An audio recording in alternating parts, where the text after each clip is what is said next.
कांग्रेस के बहुचर्चित भारत जोड़ो यात्रा कश्मीर के लाल चौक पर तिरंगा फहराने के साथ ही समाप्त हो गया। इस अवसर पर राहुल गांधी ने देशवासियों से मुखातिब होकर काफ़ी मार्मिक संबोधन भी किया। उन्होंने अपने परिवार की कुर्बानियों का हवाला दिया और अपने आप को बेघर तक बताया। नफ़रत से लबरेज इस देश में मोहब्बत का पैगाम लेकर घूमने का दावा किया। उन्होंने कहा कि आप सभी देशवासियों का अपार प्यार यह बताता है कि अंततः जीत सत्य की होगी और झूठे लोग बेनकाब होंगे। मैं जब 14 साल का था, स्कूल में था, सुबह ज्योग्राफी की क्लास में था, मैं पढ़ रहा था, सामने बैठा था और मेरी एक टीचर आई, अंदर आई और उसने कहा, राहुल तुम्हें प्रिंसिपल बुला रहा है। और जब मैं प्रिंसिपल के ऑफिस पहुंचा तो प्रिंसिपल ने कहा, राहुल तुम्हारे घर से फोन कॉल है।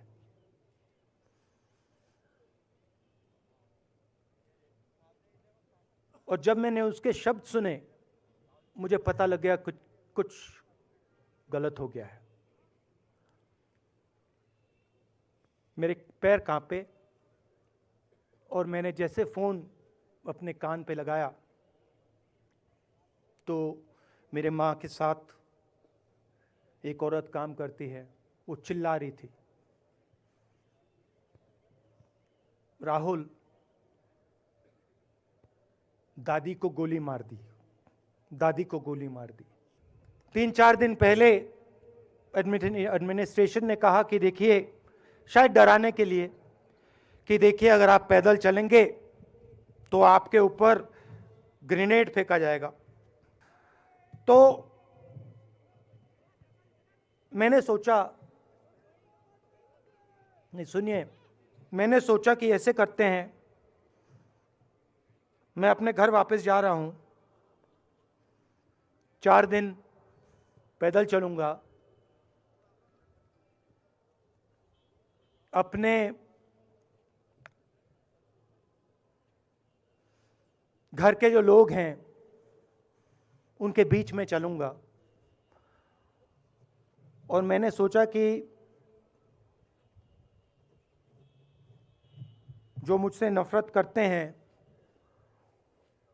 उनको क्यों ना मैं एक मौका दूं कि मेरी सफेद शर्ट का रंग बदल दें, लाल कर दें।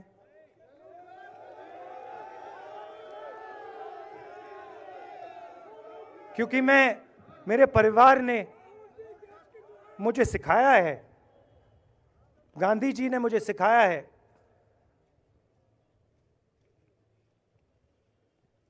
कि अगर जीना है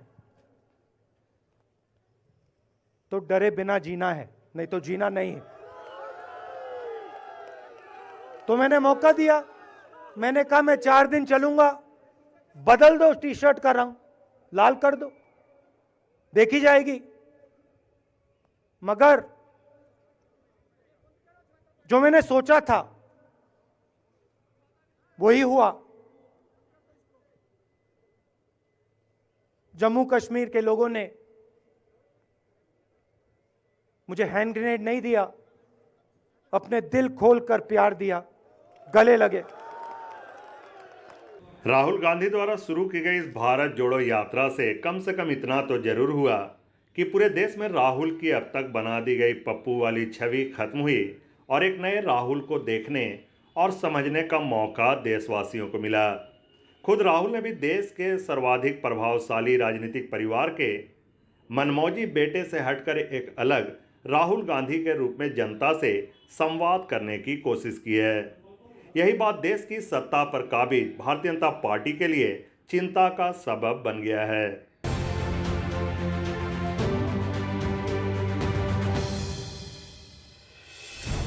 महंगाई से हम बहुत परेशान हैं। हमारा रसोई का बजट पूरा गड़बड़ा चुका है। 1000 का हमारा सिलेंडर आ रहा है।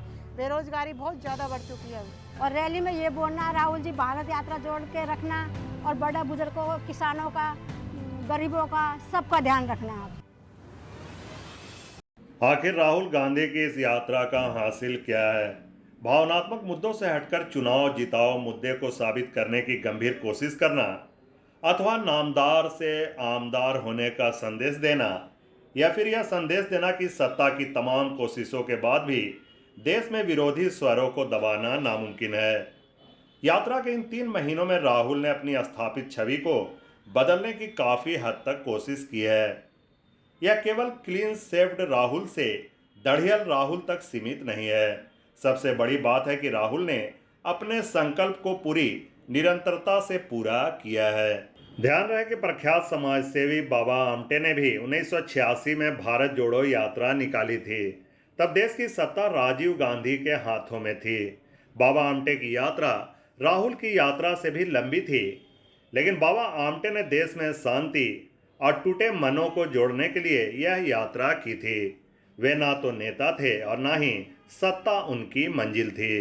राहुल गांधी न तो बाबा आमटे हैं और ना ही राजनीतिक फकीर। वे स्वयं चाहे जो भी चाहते हों, लेकिन उनकी पार्टी उनसे काफ़ी अपेक्षा रखती है और किसी भी राजनीतिक दल का अंतिम लक्ष्य सत्ता पाना ही होता है। लेकिन क्या राहुल अपनी पार्टी के इस अरमान को पूरा कर पाएंगे?